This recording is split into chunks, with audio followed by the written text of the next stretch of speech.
Hey everyone, I'm Sam. And I'm Stevie. And welcome to another episode of No Questions Left Behind, where we try to answer all of the questions that we didn't get to during the live event earlier in the week.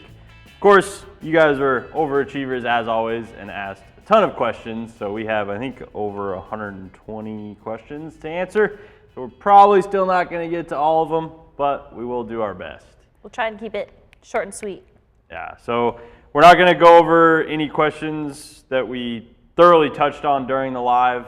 There might be a couple that slipped through the cracks, but we're going to try to focus more on the ones that we didn't answer the other night. So thank you again for tuning in and for being active in the comments section.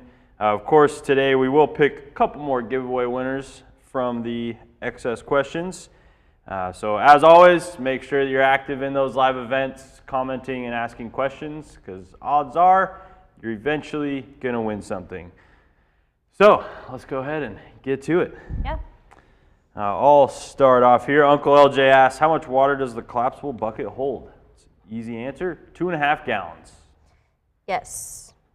And then, let's see, Uncle LJ also asked, what is the collapsible bucket made out of? It's a very sturdy silicone. As the name states, it is completely collapsible, so you can collapse it down to, I believe, a 2-inch depth, where it's just the band across the top in like depth, and then you just easily push it open. So it's got enough structure to it to where it'll stay open. You don't have to worry about it filling with water and then kind of getting all topsy-turvy, but it is 100% silicone. Yep, awesome tool to have, whether you're using it for rinseless washing, wheel cleaning, or even as a portable dog bowl. It makes all kinds of great solutions. We did do an RV live before, but it's also great for, say that you want a bucket that you can take on the go to clean your RV. That would be a great option that collapses almost flat so you can store it really easily. Yeah. Arthur Martinez asked, does it take longer to do a rinseless than a normal wash? On average, I would actually say a rinseless process takes less time. There's less equipment to get out. You don't have to, roll the hose out and then coil it back up when you're done. Typically, you're using fewer tools, potentially, depending on if you're cleaning wheels or not and whatnot. But in my experience, it almost always takes slightly less time. Yep. Dark Dragon 525 asked, can it be diluted down for interior use? He was referring to the new rinseless wash. And yes, it can. Sam has 2 different dilutions shown on his cart there. We've got a 32-to-1 and a 64-to-1. So you have the versatility with this product of using it as a rinseless wash out of a bucket, as a spray-on wipe-off type detail spray or waterless wash type application, a clay lube. You can also add it to your bucket as a water softener and an interior detailer. So you have a bunch of different versatility and uses for that product. T-Bone Todd asks, can you save the rinseless after you use it for the next week? Will it go bad? That's a great question. I know we've saved rinseless for about a week before without any adverse reactions or issues. So I would say as long as you're not going too far beyond a week, you're going to be in good shape most of the time. I will typically determine whether or not I'm going to save the rinseless solution as to how dirty the solution looks and how dirty the vehicle was that I was cleaning with that solution. Of course, just like a standard car wash, you're going to want to dump and rinse your bucket and refill if you're doing multiple vehicles, unless the vehicles that you're doing are not very dirty and are thus not getting your wash tools and the wash water very dirty. Yeah. So in a situation where something's not filthy and you rinseless it, you could save that solution, use it again the following week. But if the vehicle's really 2 weeks plus between its last wash, personally I would dump the solution and refill the bucket the next time. I'm going to add a qualifier too. This is kind of a bonus on top of the question that he asked. He's not asking about the ceramic rinseless wash, but I do want to call out that rinseless washes that have protection, you don't want to save, especially the ceramic rinseless wash, because this actually will react. It has a hydrolysis reaction that happens, and so the longer you leave that in the bucket, it's going to actually react and essentially cure in the bucket, so you're not getting that protective capability on the paint. Yeah. So in that case, you would want to dump it and refill for each wash. Great answer. Thank you for adding that. Any Tech asks, are the PFM wax removal towels good for ceramic 3-in-1? Yeah, there's definitely no reason you couldn't use those towels for ceramic 3-in-1. My personal favorite combination gives you a little more absorbency and working time to get around a vehicle with the towels. I always like using a 2-towel method. I'll typically use our PFM detailing towels for my ceramic 3-in-1 applications. I'll use one for the initial spread wipe and then a second one that's completely dry for a quick flash, a quick buff at the end to ensure a streak-free finish. Once your initial wipe towel gets overly saturated, set that one to the side, grab a fresh towel, cycle your dry towel into your first wipe towel and use that fresh towel for your drying. Repeat that as needed as you go around the vehicle. The only issue with those PFM wax removal towels is they are quite small, so using them to soak up a liquid like ceramic 3-in-1 wax, they're going to get saturated pretty quickly and you're going to have to use more towels. Yes. Joel Peterson asked tips for avoiding wax buildup on emblems when using rinseless wash and wax.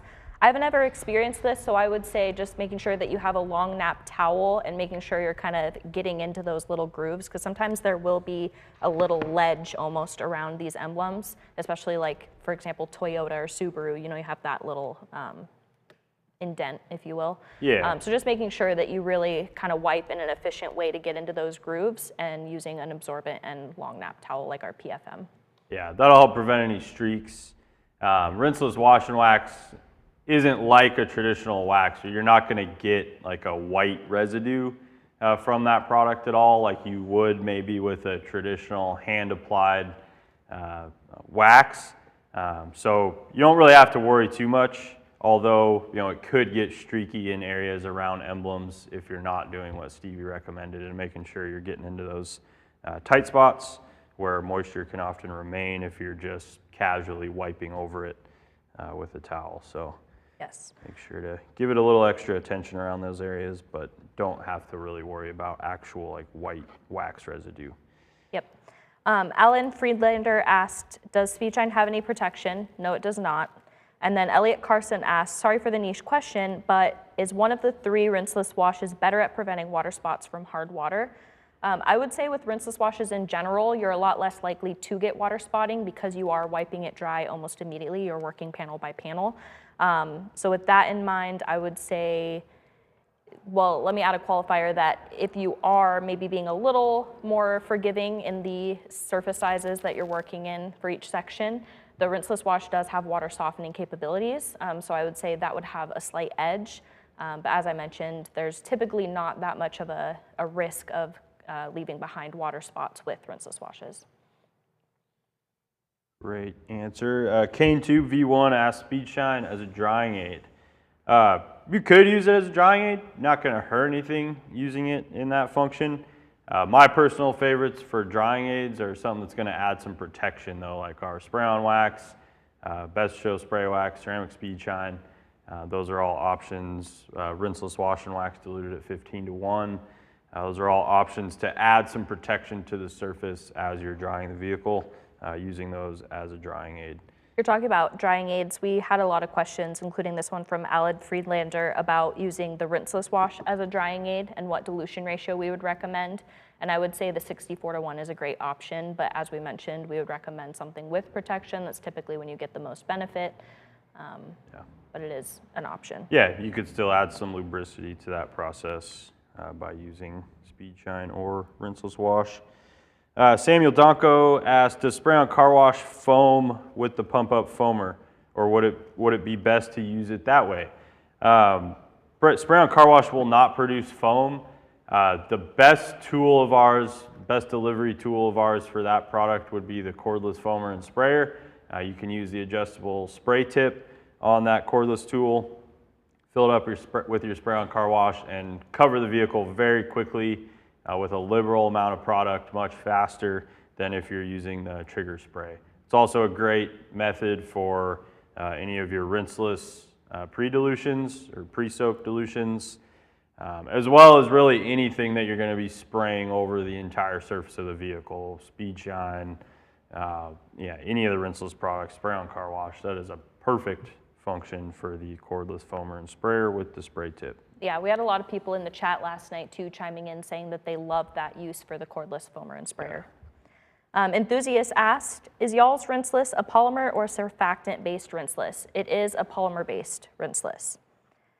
And then John Baltz asked, is there a chart where the dilution recommendation for the different uses is listed? We don't currently have that, but immediately after he said that in the chat last night, a bunch of people were saying that they wanted that, so I'll definitely put that on the list for consideration.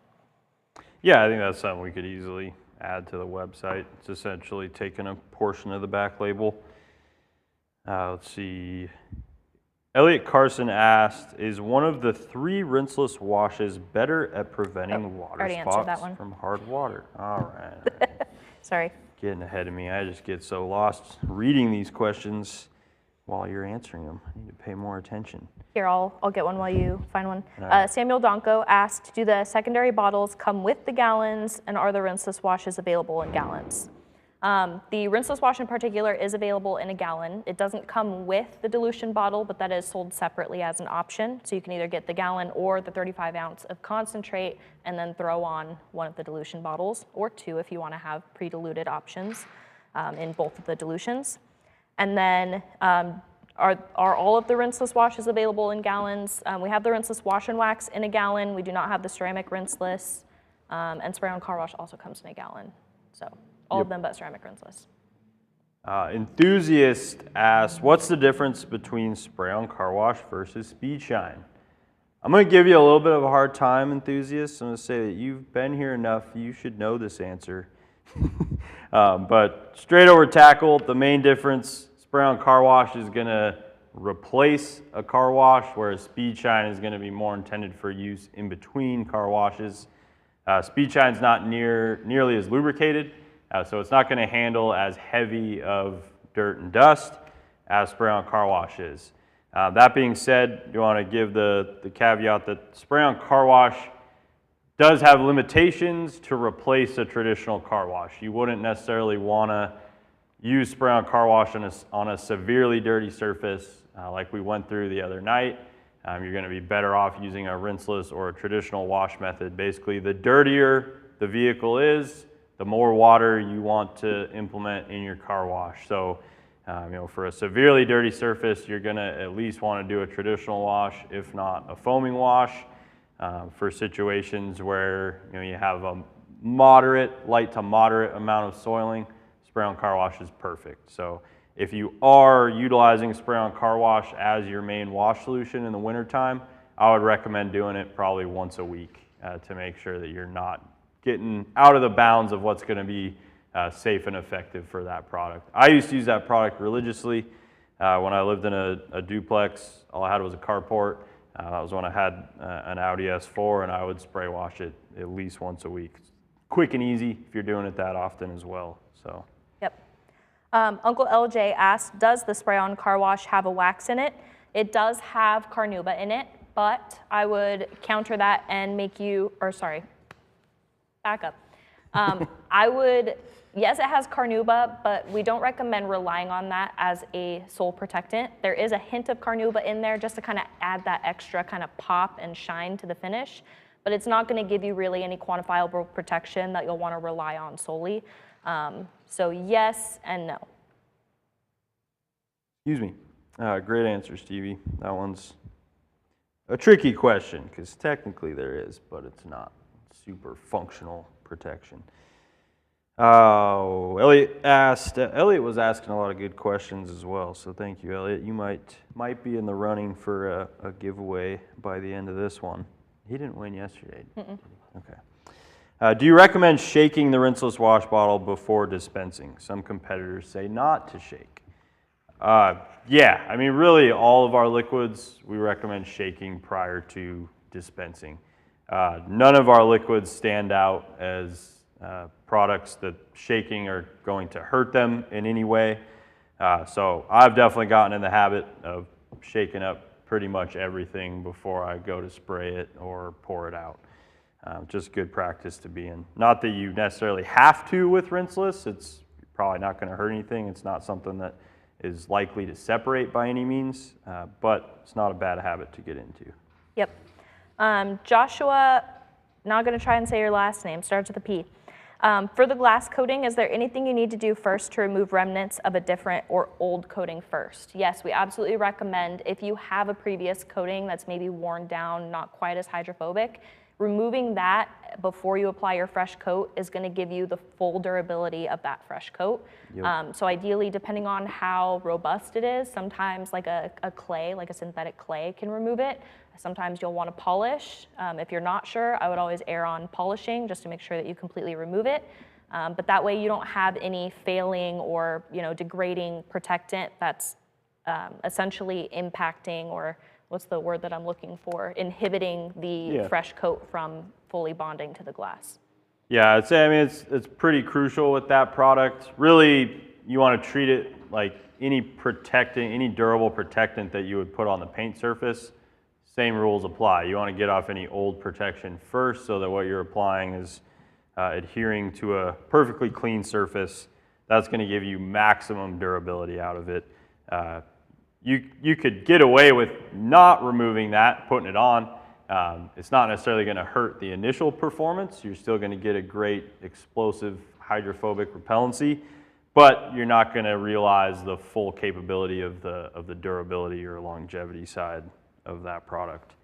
I'm going to go off topic here and say that I've been very impressed. The last 2 weeks or so here in Washington, it's been quite cold, getting down into well below freezing every night.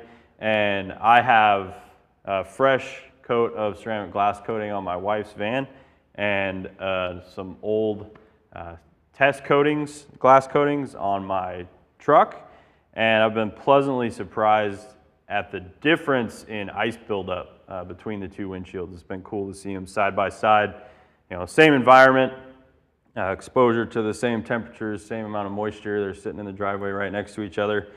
My wife's windshield has not really needed any scraping the last week, and mine has required quite a bit. So I thought that was an interesting observation to share with you guys. It's not going to prevent ice buildup, but it definitely appears to be effective at drastically reducing the ice buildup, which is very welcomed when you go out to get in the car in the morning and have to do some ice scraping. So.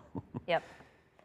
I'm going to kill two birds with one stone here because they're kind of similar questions, and we had a lot of these last night. But Silver G37X asked, so you can use a pressure washer with rinseless, and also asked, can you put it in a foam cannon?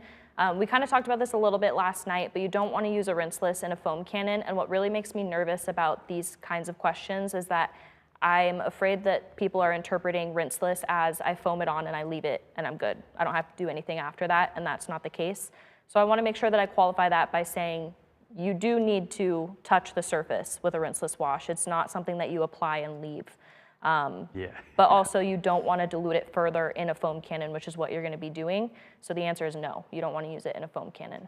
Yeah, there's just no benefit either, right? It's not going to foam, and the whole point of it being rinseless is that you don't need to break out a hose and water to use it. So putting it in a foam cannon would be like completely counterproductive to the entire purpose of the product, essentially. So yeah, stay away from the foam cannons. You can get automatic delivery with the cordless foamer sprayer that we talked about earlier. Let's see, ceramic rinseless wash versus standard rinseless wash followed with ceramic speed shine as a drying aid. Both are going to be fine. Of course, you're going to get the 1-2 combo if you're using ceramic rinseless and then putting ceramic speed shine on top of it as well. Those products are going to work well together and give you even more protection than the latter option of standard rinseless followed by ceramic speed shine. Both great methods. Can't say anything wrong about either of them. I would, if you have a preference to ceramic rinseless versus regular, that's probably how I would make my choice there, is which one I'm going to use going forward. But not going to hurt anything with either combo. Yep. Samuel Donko asked, can all the rinseless washes be used in the pump-up sprayer? Yes, you can use any of them in the pump-up or the cordless. Those are effective ways to apply them. And then because that was a quick, easy one, Silver G37X asked, so ceramic rinseless can replace spray waxes? And yes, in essence, that is providing the same level of protection that you would get from, like, say, ceramic speed shine or like a spray-on wax. Yep. So that could be an alternative to replace that. Yeah, some spray waxes you may get slightly longer durability than what you would expect from ceramic rinseless, just because you're applying them with less water and drying them off immediately. But that's going to depend on the spray wax. I'd say, I would definitely say I've seen it in reality. Ceramic speed shine applied as directed, normal application is going to be more durable than ceramic rinseless used as a rinseless wash. Not a drastic difference, but there's definitely some difference there in the durability. Let's see, but as a drying aid, you're going to lose some of that durability from a product like ceramic speed shine because you're introducing it to water that's already on the surface. So a couple disclaimers there. Let's see. How long does the protection last from ceramic rinseless and ceramic speed shine? So good segue into that one. It's tough to put an exact date or an exact time frame. It's going to be drastically dependent on the environment, how you're caring for the vehicle in between that. But I'm going to go ahead and say I'm quite confident in ceramic speed shine. I'm going to give it 2 to 3 months of durability on the surface on average when cared for and used correctly. And then ceramic rinseless, I'm going to say is 1.5 to 2 months, probably closer to 2 months. So slightly less, but still very respectable for something that you're getting, during a rinseless process. Yep. T-Bone Todd asked, will the new rinseless dry out your hands? No, it will not. Julie and I spent quite a bit of time fishing around in buckets, trying to assess different lubricity, see if there was like a distinguishable difference by rubbing our fingers together and all these little intricate ways to try and really get nitty gritty with these formulas. I can guarantee you it does not dry your hands out. If so, I would have rock hard, crusty, nasty hands by now. Yeah, we definitely use these products a lot as we're developing them. So we would be the first ones to see any adverse reactions with skin. I'll say like the cold during the months that I am likely to use rinseless more dries out my hands, but the rinseless itself does not. If you're ever concerned, it's never a bad idea when you're using any kind of chemical, wear some nitrile gloves. Good cheap insurance, especially if you tend to get dry skin anyways. Your skin may be a little more sensitive, so not going to hurt throwing some gloves on. Yep. I didn't really pay attention last night to this aspect, so I should have done my homework ahead of time. Well, I was watching the chat. Curtis Ringus asked, is that a 45-degree nozzle? I assume yes. Nick used the 15? It was. He No, did it use was the 45? 45, okay. yeah. I actually meant to answer that during the live. I peeked when I saw that question come up, and then we moved on to something else, and I forgot to answer. But yeah, for all of the rinsing that was being done, that was the 45-degree Boss pressure washer nozzle. Awesome. Uncle LJ asked, what's the difference between this and speed shine? Assuming that this means rinseless washing, rinseless washing is going to be much more capable for removing a moderate level of soiling than speed shine is. Speed shine again is really limited to very light dirt and dust. Not something that you want to use to actually replace a car wash. You'd be talking, say you wash the car on Sunday and you've had a few days of nice weather, but it's getting a little dusty and you want to wipe it down before, taking your wife out on a nice date night or going for a drive or something like that. That's speed shine. Rinseless is going to be, to replace a typical car wash after, a full week, 2 weeks of driving. You need to get the vehicle clean thoroughly. Rinseless is going to be much safer for removing a moderate amount of dirt than a product like speed shine will be. Both can be used as clay lubricants, so that's a function that they share. Both are used to wipe contaminant off the surface. So similar functions there. It's really the amount of soiling or dirt that you're dealing with that's going to determine which one is best to use. Yep. This is another one from Joshua, P last name. I'm assuming that he's talking about the ceramic glass coating because that's what his last question was about. But he says, okay, then on a clean application, how long does this new one last before you need to boost it? Or do you remove the remaining bit left and start over again? So the ceramic glass coating will last up to a year on a windshield that's heavily abraded, or regularly, I should say, abraded with windshield wipers. Up to 2 years on side and back glass that isn't being abraded. So depending on the conditions that the vehicle is being driven in, how often you're using windshield wipers, etc., that'll determine the full durability that you can get out of it. As far as boosting it, you definitely can use something like ceramic glass cleaner to add boosted protection on top of that and help maintain that explosive repellency. But when it is breaking down and you're wanting to reapply, as we spoke to earlier, you will want to remove the original coating before you apply another coat on top. Yeah, best case for sure is going to be removed before you put that fresh coat on. In a pinch, personally, like I strongly dislike driving in wet weather without something on my windshield. So if I was in a hurry and I didn't have the time to remove it, but really wanted to get that protection down, in that kind of scenario, you're fine to apply it over. Just again, like Stevie said, don't expect to realize the full durability. You may want to come back in a month or two, polish it down, reapply to get that ultra durable experience out of it. Yep. Let's see. Ryan asked, hand pink waving, which I guess is the emoji that he used, Yeah. but when we copied the chat, it didn't That's translate. How often do you recommend washing, or is it on a need-by-need basis? I would say this is on a need-by-need basis for the most part, because it's really going to depend on the conditions that the vehicle's seeing. So like here in the Pacific Northwest, where you have maybe lightly salted roads or de-iced roads, obviously we're not going to need to care for our vehicle the same way that someone who lives in rural Utah, where there's nasty chemicals and whatever on the road half the year. I would say it really depends on how often you're driving the vehicle as well, how much it's picking up.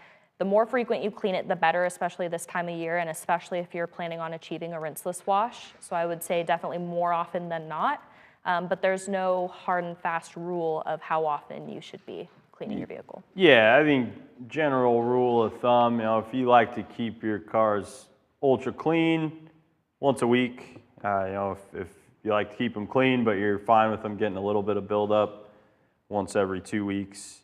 And then if you don't have the ability to easily do it, or you don't mind, driving a dirtier car for a week or two out of the month, once a month is going to be acceptable, I suppose, in most cases. But yeah, it really depends on the environment, how dirty the surface is getting.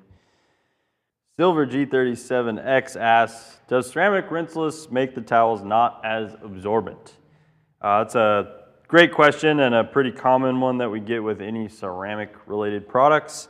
I would say as long as you're not allowing the solution to dry in the towel and you're washing the towel immediately after use, you're not going to have any issues with losing absorbency. However, if you're leaving the towels in the solution and then wringing them out, hanging them up to dry, or throwing them in a laundry bin or a laundry pile that they're sitting in for a week before you get around to washing them, then you're going to lose some absorbency. So the best practice is as soon as you're done, wring them out, throw them in the wash with your other microfibers and some microfiber and foam pad cleaner. That's the other key. Not just trying to sell that stuff, but you got to recognize that regular detergents are not designed to remove ceramic products, waxes, silicones, polishing oils, all of the different ingredients that are in car care products that you're not encountering in your everyday clothing or bath towels or whatever you're washing with your regular detergent. So if you're expecting regular laundry detergent to strip out all of that stuff, you're going to waste a lot of money on towels. So you're much better off spending the money on microfiber and foam pad cleaner, wash your towels the right way, make sure you're getting all that out and restoring the performance of your towels. Yeah, I would say it's extra important anytime you use a product that has some sort of protection that you're cleaning those right away. If it doesn't have protection in it, still best case to clean it right away, but you can get away with leaving it, letting it kind of collect until you have enough. Oh, totally. But anytime there's protection, definitely wash it as soon as possible. Don't get me wrong, I tend to build up a pretty big bin full of towels before I wash them, but those are towels that aren't seeing ceramic stuff. I'm also spoiled when it comes to getting microfiber towels, so probably have a little larger collection than some of you. I've seen some of your cabinets, and they're quite impressive as well. These cameras are two-way. Whoa. You're like, I've seen your garages. T-Bone Todd asked, can you use rinseless inside your house on countertops? I haven't tried this specific rinseless formula, but I do know that rinseless washes in general are great around the home on certain surfaces. I've had really good experiences cleaning like the baseboard of walls, countertops for sure. Definitely not any surfaces that are gonna come into contact with food. But other than that, yeah, these are absolutely great just to generally clean around the house. Yeah, totally. I know several people that use them for like vinyl or laminate, LVP flooring. Great way to clean up your floors easily. Don't waste money on sweeper chemicals or whatever, and use your rinseless. Are you able to ceramic coat after washing with the rinseless? Asks AnyTech. Is the polymer left over bad? So if you're doing a quality ceramic coating job, you're never going to go straight from a rinseless wash to your coating. There's going to be decontaminating in between, and probably should be some polishing or paint correction as well to get that surface perfect before you coat it. So no, the very, very small amount of polymer that this is leaving behind is going to be easily removed with a product like our Surface Prep Cleanser. You should always be using some kind of panel wipe before you apply a coating, regardless of what processes you're doing before that coating application. So no issues using rinseless to prep a vehicle for coating. Always, always, always make sure you use some form of panel wipe like our Surface Prep Cleanser before you apply any type of paint coating. Yep. Or other protection for that matter. Sorry. Yes, no, you're good. CaneTube V1 asked what products can freeze and what can't. Ideally, none of them. Ideally, you'd want to bring them inside or keep them in a somewhat temperature-controlled environment where they're not reaching freezing temps. The more often that these products freeze and thaw, the more likely you are to experience separation or issues. But other than that, they are fairly, well, they're not fairly. Other than that, they're gonna be good for years. Typically, you'll get 5 years minimum out of them, oftentimes longer. The products with waxes especially, if those tend to freeze, the waxes tend to separate out, and sometimes those won't mix back in. So ideally, just take everything inside and store it in a closet for the winter, or if your garage happens to be temperature controlled, that's awesome, but do not let them freeze. Yeah, oftentimes a efficient space heater is enough as well. So if you don't want to schlep all the products inside and you don't mind your power bill being slightly higher during the winter months, running a space heater near your car care cabinet in the garage is another good way to help prevent that. If you only have room to bring so many products inside, like Stevie said, focus on the stuff that has protection in it, because that's the most likely to experience separation if it freezes and thaws, especially multiple times. A lot of our products will be fine through 1, maybe 2 cycles, but if they're freezing and thawing over and over again throughout the season, that's going to be really hard on them. How much dirt and snow road debris is too much for a rinseless wash, and when do I know when to change out my rinseless towel? So how much is too much? That's hard to answer verbally. It's definitely a much easier thing to show. We did talk about that a little bit on Nick's Bronco.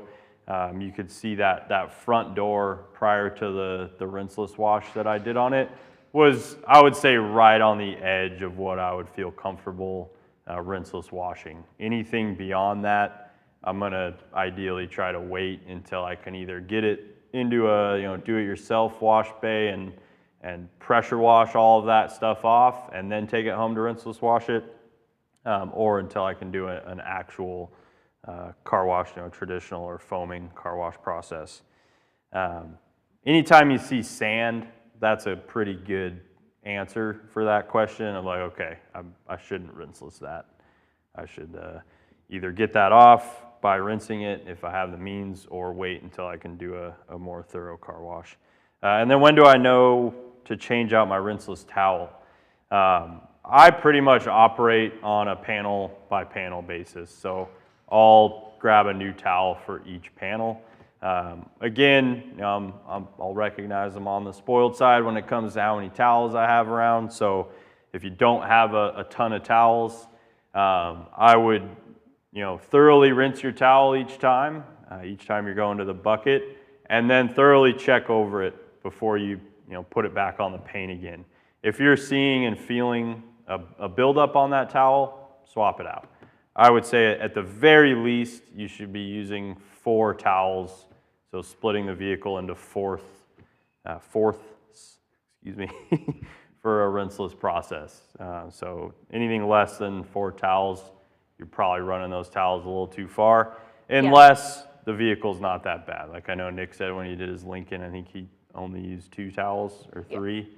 Well, that was just very mild dust. I also want to add the caveat, you're speaking to like your dirt cleaning towel, not if you're using the 2 towel method like we talked earlier, he's talking about 4 of the initial towel, not 4 towels altogether.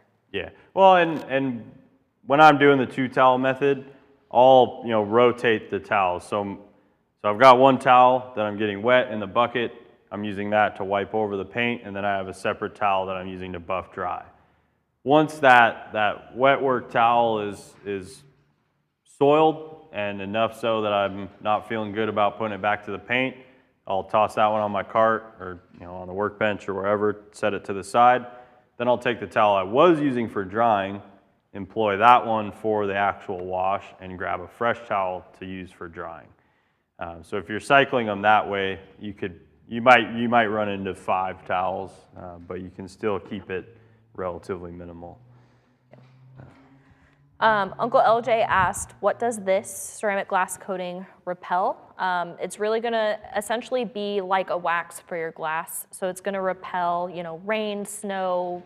It helps, like Sam mentioned, with the frost that builds up on your glass. But it's also going to help repel dirt and other contaminants like that.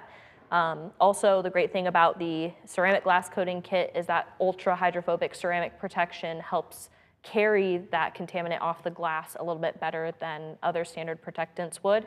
So it's going to help maintain the cleanliness of your glass a little bit longer. Definitely.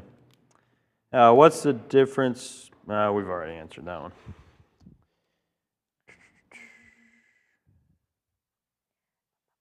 I really want to know if rinseless sponges can be used with this new rinseless. Yeah, for sure. If you want to use a rinseless sponge, be my guest. The tool is definitely a matter of preference. So I know we tend to be a little more biased towards a plush nap towel or washcloth, mainly because of the ability to fold and turn that. You have 8 clean sides to work with, even if you're only wiping 1 section per side.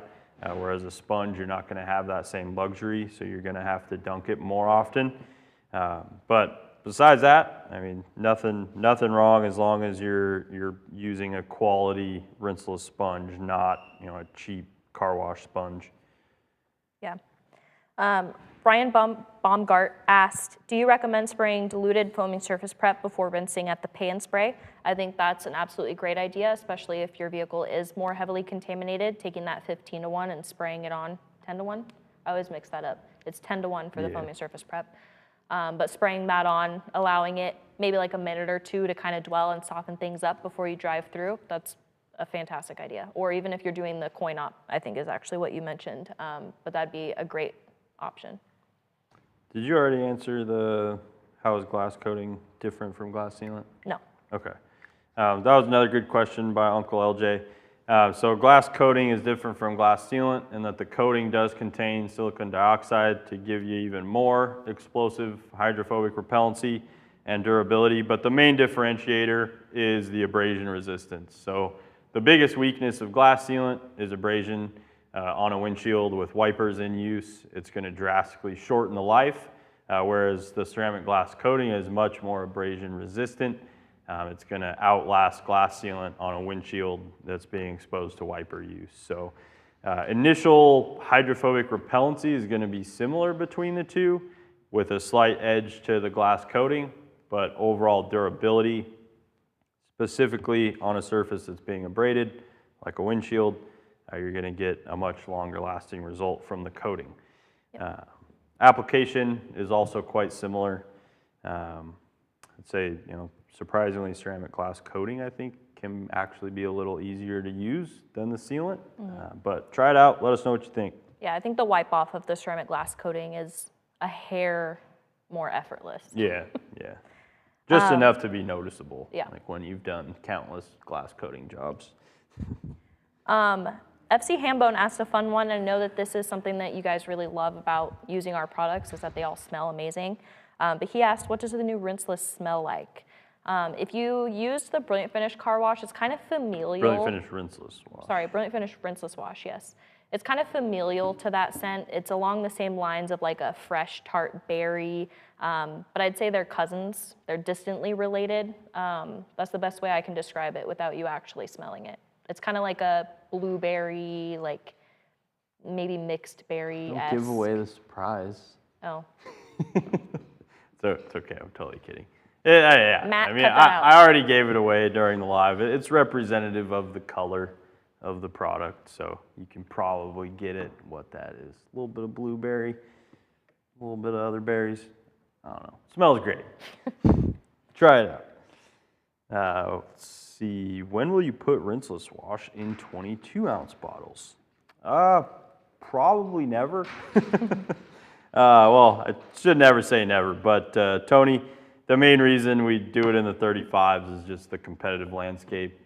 All of our competitors use quarts and gallons, so this gets us closest. So when people are price shopping, it's a little more apples to apples comparison, if you will. We do have the rinseless wash and wax available in a 16-ounce, which is an anomaly. That might be changing back to 35, but no plans to put it in a 22-ounce anytime soon, though. However, you can purchase empty 22s separately from us and put it in one of those yourself if you'd like, if you prefer that bottle and sprayer. Nothing wrong with that. Yep. Uncle LJ asked, what is the difference between rinseless and spray-on? The main difference between ours is that all of our rinseless products are concentrates that would be diluted either into a bucket, or some of them have sprayable options. With the spray-on car wash, this comes pre-diluted. It's ready to use straight out of the bottle. So especially for like apartment or condo dwellers where maybe you don't have access to water or it's really inconvenient, this is a great option to have something just ready to go straight out of the gate. Whereas the rinseless, obviously you need to add water to it. So that would be more like, say, the coin ops like we're talking about, or if you have access to a hose but you're trying to avoid using it for whatever reason, winter washing maybe. But that's the main difference between these categorically. Yes. Oh. Samuel Donko asked, is your rinseless wash safe for PPF? Yes, every single one of them are. Yeah, good job saving me, Stevie. Jonathan T. Some of the brands that offer rinseless claim that rinseless is a safer method of cleaning compared to shampoo or a traditional car wash, I'm assuming you're talking about. That's definitely debatable, Jonathan. I would say it is quite safe when done correctly, but safer than like a touchless foaming wash? Definitely not. So, it's a tough comparison to make without, having some more information, more details, but it really does depend on the chemistry used in the rinseless wash. That's in question as well. Yeah, and how dirty the surface is, all of those things, how you're using it. Yep. But yeah, not a straight across answer of categorically rinseless being safer than a traditional wash. I would say that's that's generally going to be false. Yep. Categorically at least. Yep. Paul Wortman asked, during the winter, I have to wash in my garage. It doesn't have a drain, so minimal water. What do you recommend besides pump sprays? Any of our rinseless washes are going to be great. Dilute them in the collapsible bucket or your standard wash bucket, and you're good to go. As we demonstrated yesterday, you can either spray it on and then use the bucket dilution to wash it, or just the bucket dilution strictly. But that gives you a great option to wash your vehicle without the need to rinse, and therefore using minimal water. You don't have to worry about having a drain for the water to filter out of your garage. Yeah, you're good. It doesn't leave a lot of water behind unless you're going crazy. Elliot asked, my main question is about the new rinseless polymer and surfactant balance. I prefer a heavy polymer rinseless. We had a few questions about polymer, surfactant, which one's better, which one is yours. As we said the other night, ours is a polymer based. Typically polymer based rinseless products, you're going to get more lubricity, which is going to lead to more safety. I can assure you, we spend a lot of time testing and testing against the leading benchmarks in the industry. So we take that part of the process extremely seriously, and I can assure you that any of our products, including rinseless wash, you can put up next to any of the leading products out there in that category, and you will get, if not better than, at least equal to or up to par results. Again, we spend a lot of time on the benchmark testing that we do, ensuring that we are cross-checking our products with the best out there every step of the way. We have a very strong chemist team in Indianapolis that does an exceptional job formulating our products to fulfill all the functions that we say that they are going to. So as with everything, rinseless is satisfaction guaranteed. I would urge you to try it out, put it up next to any product on the market, and if you don't like it, we'll give you your money back, but I can pretty confidently tell you that you're gonna like it. Yeah, 100%. And speaking to the encapsulation, we did a demo last night of dunking the wash tool into the bucket, and you could see very visibly how much of that contamination that essentially got encapsulated in the wash solution and pulled out of that wash tool, and that just speaks further to the chemistry that Sam was just mentioning. Dark Dragon kind of played off of that same question, but had another one. Is it surfactant or polymer based or both, but no protection, right? Yes, this is a polymer-based wash, but these aren't the same polymers that you're thinking of in, say, a polymer wax. Yep. These are cleaning polymers, so it's different. It's not that this is adding protection in that it's a polymer-based wash. It's mainly what chemistry is allowing this to encapsulate and safely, essentially lift the contaminant from the paint so that you can safely clean it without scratching. Yeah, and then like you said, releasing it into the wash solution when you rinse out your wash tool as well. So all important parts of the product there. Let's see, I'm running out of questions we haven't answered. I think we just answered Elliot's question. I think he's got to be a winner. Yeah, for sure, good call. He asked a lot of questions, really thoughtful ones too. Yeah, so Elliot, send your address to winners@griotsgarage.com. Ryan Baumgart, this is a great one. Do you recommend spraying diluted foaming surface prep before rinsing? Cover that one. At the pay and spray? Man.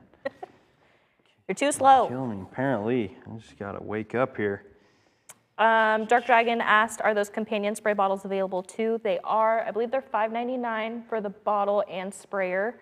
And then I think we mentioned it in the live last night as well, but they do have those convenient little check boxes so you can note which dilution ratio is in the bottle. Yep. Do you recommend a certain water temp for winter washing? You didn't answer that one yet, right? No. Like we talked about the other night, warm water, or not like hot, but as hot as you can comfortably tolerate putting your hands in, is going to be great for multiple reasons. Like Nick was talking about, it's going to help the product, flash off the surface a little bit faster. Require less effort while you're drying. It's also going to keep you comfortable and warm, so a good way to do it, especially if you're out in a cold garage.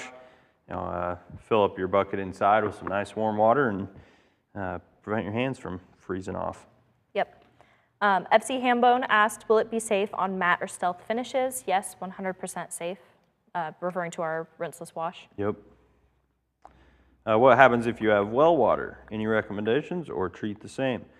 Because of the water softening feature of rinseless wash, in most cases you're going to be all right. You know, of course, if you have the luxury of hooking a deionizer up, or if you already have a water softener in line with your well, then you're going to be in good shape right off the bat. But if your water is on the hard side coming out of the well, that water softening feature, the chelating agent, chelating agent, excuse me, pronounced it wrong, that's in rinseless wash will help alleviate any issues from that.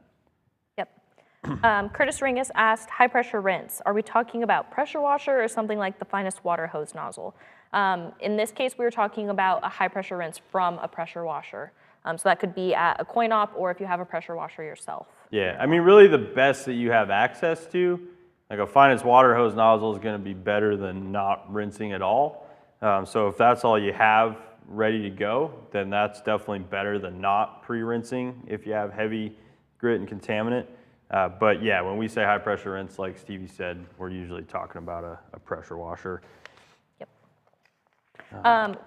Real quick, we're approaching time, but we had a few questions about the bucket, about the beefy, awesome locking casters that'll prevent your bucket from running away down the driveway. We did have a question about when that'll be available. You want to hit that since that's your baby? Yeah, so the wash bucket, as we do here, we like to tweak things until they're perfect. So we did experience a slight production delay while slightly tweaking the design to make it even better for you guys. But we're looking at April for the wash bucket. So it will be available early April 2025. So coming very soon. Jonathan T. also asked about the bucket. Is the dirt divider, does that create a safe situation? One side for wheels and one side for paint. Personally, I would do the 2-bucket method like what we were showing you the other night for the whole process. If I only had one of the new wash buckets to use, I'd probably do all the paint and everything first, rinse it out, fill it up with some fresh solution, and then do my wheels. You know, unlike a traditional wash, you're not as big of a deal if you wash the wheels before or if you wash them after. But again, you really don't want to have any risk of taking brake dust to your paint surface. So whether you're doing it before or after, I would recommend exchanging the wash water in between those two separate surfaces instead of, even with the divider, I mean, you could do one side wheels, one side paint, but then you lose the benefit of a clean and dirty side where you're rinsing the wash tool off in one side, getting everything out of it, and then picking up fresh solution to take back to the vehicle out of the other side. That's going to be the safest way to go. Yep. And Uncle LJ asked, is there a filter at the bottom to get out dirt and rocks? And yes, it does still feature a grit guard at the bottom, so all of that sediment is going to separate and filter to the bottom. And the way that that's designed prevents that from recirculating in the water. Yeah. All right, well, that's time. I think we did a pretty good job, Stevie. Didn't get through all of them still, but got through more than I expected. So thank you guys again for all of your engagement during the YouTube live events. It is always awesome to see the number of questions come through, but also how high level the questions are. It's really cool to see you guys learning and appreciating the information that we're putting out there and picking up on stuff, answering each other's questions, all of the above. So we vastly appreciate your engagement. If you haven't already, make sure you get down there and subscribe. Click the thumbs up, give us a like, that helps a ton, and click the notification bell so you don't miss any future YouTube content. Again, we're pretty back into the normal swing of things with lives and no question left behind, and then we're adding in some other content on our YouTube as well. So click that notification bell so you don't miss it. And also follow us on Facebook and Instagram so you don't miss any of our awesome promotional announcements on there, upcoming news and information that we may not post elsewhere. Good way to get the insider scoop What did I miss? I think you got it all. All right. Well, have fun in your garage. Have fun in your garage.